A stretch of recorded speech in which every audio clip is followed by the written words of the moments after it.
Hello दोस्तों, स्वागत है हमारे यूट्यूब चैनल में। और कल की क्लास में हम लोगों ने पढ़ा था सेंटेंस इम्प्रूवमेंट के क्वेश्चंस के बारे में, और वो उसका पार्ट 1 था जिसमें हमने 10 क्वेश्चंस के बारे में डिस्कस किया था। और आज की क्लास में हम उसी के आगे के जो इंपॉर्टेंट क्वेश्चन है सेंटेंस इम्प्रूवमेंट से रिलेटेड, उनको यहाँ पर सॉल्व करने वाले हैं, जो कि एसएससी सीजीएल 2021 एग्ज़ाम में पूछे गए इंपॉर्टेंट क्वेश्चन है।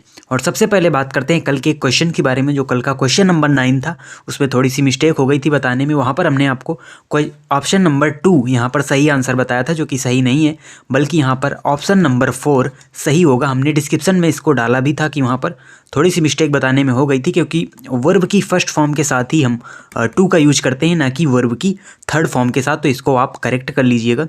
बढ़ते हैं आज के पहले क्वेश्चन के बारे में। और आज के भी जो क्वेश्चंस हैं काफ़ी इंपॉर्टेंट हैं और काफ़ी अच्छे क्वेश्चंस यहाँ पर सेंटेंस इंप्रूवमेंट से रिलेटेड दिए गए हैं।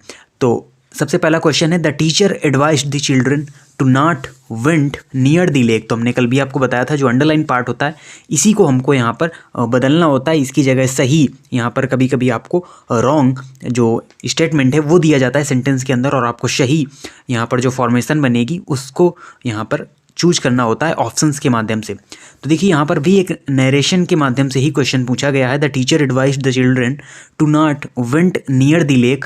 तो देखिए नॉट टू भी लगा हुआ है और वेंट भी लगा हुआ है, वर्ब की सेकंड फॉर्म लगी हुई है। और हमने आपको बताया था टू के साथ हमेशा वर्ब की फर्स्ट फॉर्म का यूज किया जाता है। तो यानी नो इम्प्रूवमेंट तो पहले ही यहाँ पर गलत हो गया। बी गोइंग यहाँ पर सही फॉर्मेशन नहीं होगी। डोंट गो और नॉट टू गो में आपको चूज करना है। और आपने देखा होगा जब आप नरेशन बनाते हैं तो यहाँ पर जो इम्परेटिव सेंटेंस का नरेशन होता है नॉट से रिलेटेड, वो यहाँ पर बनता है नॉट टू गो। तो सही आंसर होगा not to go. The teacher advised the children not to go near the lake. और डोंट का यहाँ पर सेंस नहीं होता, क्योंकि ये आपका नरेशन में बना हुआ सेंटेंस है। अगला क्वेश्चन है यहाँ पर, when I met the couple yesterday I noticed that the wife was more taller than her husband. तो यहाँ पर जो अंडरलाइन पार्ट है वो है आपका मोर टॉलर, और ये डिग्री से रिलेटेड आपको यहाँ पर एरर दी गई है। तो देखिए यहाँ पर लगा हुआ है आगे देन, सेंटेंस के माध्यम से हम हेल्प लेंगे।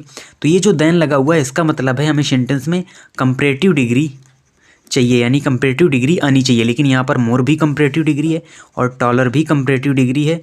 तो मोर टॉलर का यूज हम एक साथ नहीं कर सकते, हम केवल और केवल एक ही कंपैरेटिव डिग्री यहाँ पर यूज करनी होगी। तो नो सब्स्टिट्यूशन पहले ही गलत हो गया।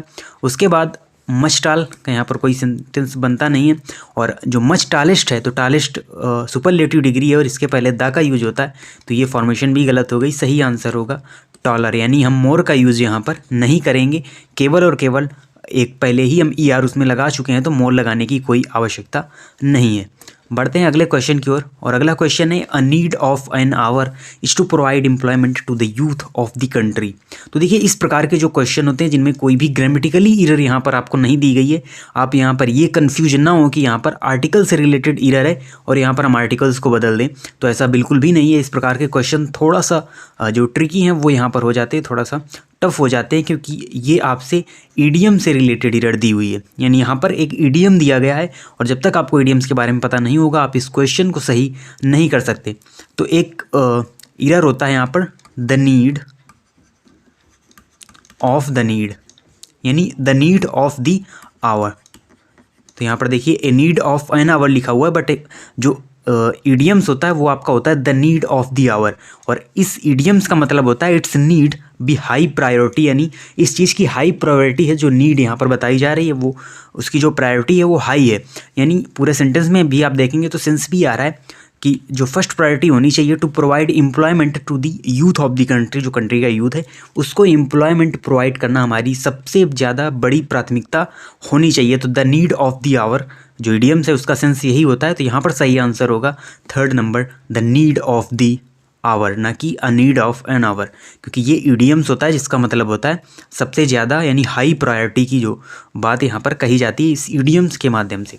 अगला क्वेश्चन है, Suresh has only working here since 1 month and he has already learn the job.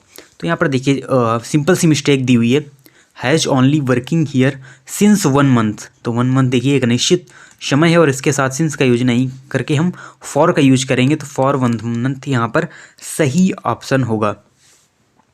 बढ़ते हैं अगले क्वेश्चन की ओर। अगला क्वेश्चन है, 50 litres of milk are donated by the committee to the orphanage every week. तो यहाँ पर देखिए 50 लीटर्स ऑफ मिल्क दिया हुआ है।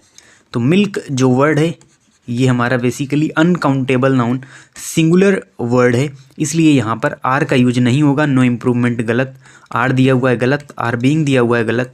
सही आंसर होगा is donated by the committee, क्योंकि मिल्क है अनकाउंटेबल नाउन और इसके साथ हम सिंगुलर वर्ब का यूज करेंगे, ना कि प्लूरल वर्ब का। बढ़ते हैं अगले क्वेश्चन की ओर। अगला क्वेश्चन है he fail over in studies owing to his illness, यानी वो अपनी बीमारी के कारण स्टडीज़ में। अब आपको यहाँ पर जो फ्रेजल वर्ब है उससे रिलेटेड एरर दी हुई है, तो सभी जो फ्रेजल वर्ब है उनके बारे में हम यहाँ पर सबसे पहले समझेंगे। तो देखिए जो फेल ओवर जो फ्रेजल वर्ब दी हुई है इसका मतलब होता है लूज बैलेंस, यानी बैलेंस खो देना। तो अपनी बीमारी के कारण उसने पढ़ाई से बैलेंस खो दिया, इसका सेंस बनता नहीं है। तो नो इम्प्रूवमेंट पहले ही यहाँ पर गलत हो जाता है, क्योंकि फेल ओवर यहाँ पर नहीं होगा। फिर अगला है फेल फॉर, और फेल फॉर का मीन्स होता है अट्रैक्ट, और यहाँ पर इसका भी कोई सेंस नहीं बनता है।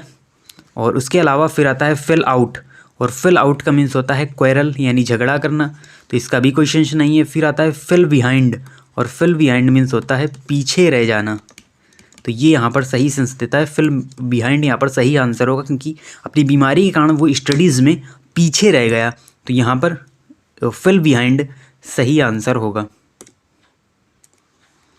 फिर अगला क्वेश्चन है after the old buildings was pulled out the buildings contractor served the progress of the work, यानी जो पुरानी बिल्डिंग थी उसके ढह जाने के बाद जो बिल्डिंग कॉन्ट्रैक्टर था उसने वर्क की जो प्रोग्रेस है उसका सर्वे किया। तो यहाँ पर आपको एक बार फिर से फ्रेजल वर्ब दी गई है। तो यहाँ पर देखिए ये जो आपकी फ्रेजल वर्ब है पुल आउट और पुल ओवर, पुल अप और पुल ओवर, इसका मतलब होता है टू ए हाल्ट। उसके बाद नो सब्स्टिट्यूशन यहाँ पर सही नहीं होगा। उसके बाद पुल डाउन, और पुल डाउन का मतलब होता है डिमोलिश, यानी किसी चीज़ को ध्वस्त कर देना, नष्ट कर देना, और यही यहाँ पर सही होगा, क्योंकि जो ओल्ड बिल्डिंग थी उसके डिमोलिश हो जाने के बाद ही बिल्डिंग कॉन्ट्रैक्टर ने यहाँ पर वर्क प्रोग्रेस का सर्वे किया। अगला क्वेश्चन है the Apple a day keeps the doctor away. तो ये भी देखिए यहाँ पर एक प्रकार से आपको आर्टिकल की एरर दी गई है। तो देखिए एप्पल के पहले द का यूज़ नहीं होगा, नो सब्स्टिट्यूशन गलत, द एप्पल्स सही नहीं होगा, और आ एप्पल भी नहीं होगा, क्योंकि ए यहाँ पर है एक वॉवेल, और इसके साथ हम यूज करेंगे एन का, ना कि ए का। तो सही आंसर होगा 4 number, an apple a day. अगला क्वेश्चन है the herd are grazing in the fields far away from the farmer's hut. तो यहाँ पर देखिए द हर्ड आर ग्रेजिंग, इतने पार्ट को हमको इम्प्रूव करना है। तो इसमें सबसे पहले अगर हम बात करें हर्ड मीन्स क्या होता है, तो हर्ड मीन्स होता है झुंड, और ये है बेसिकली एक कलेक्टिव नाउन। और आपने पढ़ा होगा बहुत सारे कलेक्टिव नाउन होते हैं जिनके साथ हम हमेशा यूज करते हैं सिंगुलर वर्ब का, ना कि प्लूरल वर्ब का, क्योंकि इनको एक हम कलेक्टिव नाउन के रूप में प्रयोग करते हैं। जैसे आपकी कमेटी हो गई, अगर वो सेम डिसीजन है पूरी कमेटी का, तो उसे आज हम एक कलेक्टिव नाउन मानते हैं। या किसी प्रकार उड़ती हुई चिड़ियों का झुंड है या बहुत सारे शेरों का झुंड है, तो इनको हम एक कलेक्टिव नाउन के रूप में यूज करते हैं। बहुत सारे कलेक्टिव नाउन होते हैं, तो इनके साथ हम सिंगुलर वर्ब का यूज करते हैं। तो इसीलिए हम यहाँ पर सिंगुलर वर्ब का यूज करेंगे, और द हर्ड आर ग्रेजिंग की जगह द हर्ड इज ग्रेजिंग सही आंसर होगा। और पैसिव वॉइस में यहाँ पर यूज हम इसका नहीं करेंगे। और हैज के साथ कभी भी आईएनजी फॉर्म, यानी हैज के साथ आईएनजी फॉर्म नहीं आती, और आती है तो बीन के साथ आती है, इसलिए ये भी ऑप्शन सही नहीं होगा। सही ऑप्शन होगा द हर्ड इज ग्रेजिंग।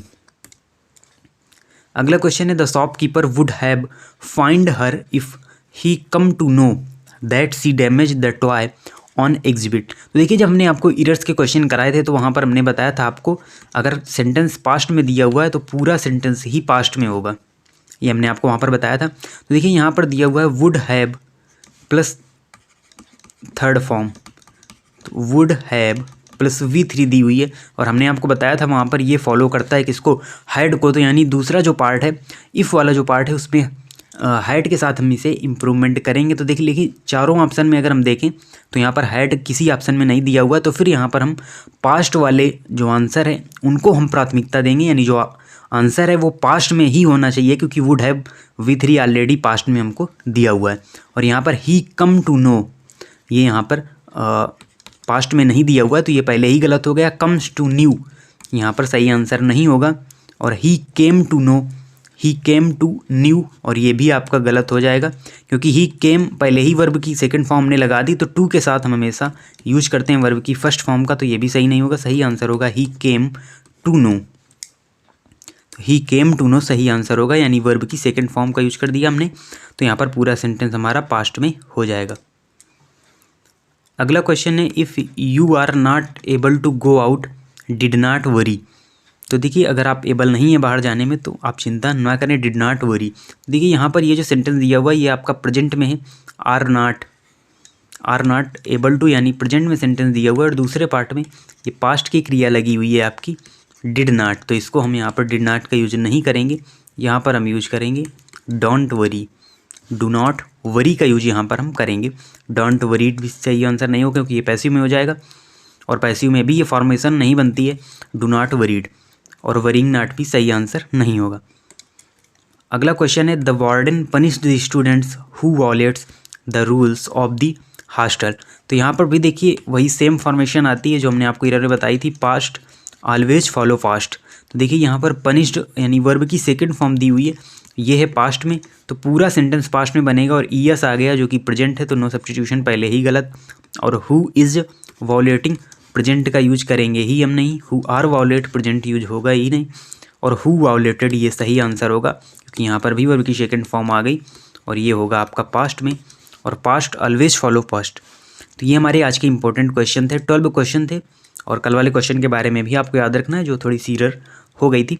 तो ये हमारे इंपॉर्टेंट क्वेश्चन थे इम्प्रूवमेंट से रिलेटेड 2021 CGL एग्ज़ाम के, जो कि कंप्लीट होते हैं। फिर आगे जो हम क्वेश्चन करने वाले हैं वो हम फिलर से रिलेटेड जो इंपॉर्टेंट क्वेश्चन होंगे उनको सॉल्व करेंगे अगली क्लास में। आप इसी तरीके से चैनल से जुड़े रहिए, मिलते हैं आपसे नेक्स्ट वीडियो में, तब तक के लिए धन्यवाद।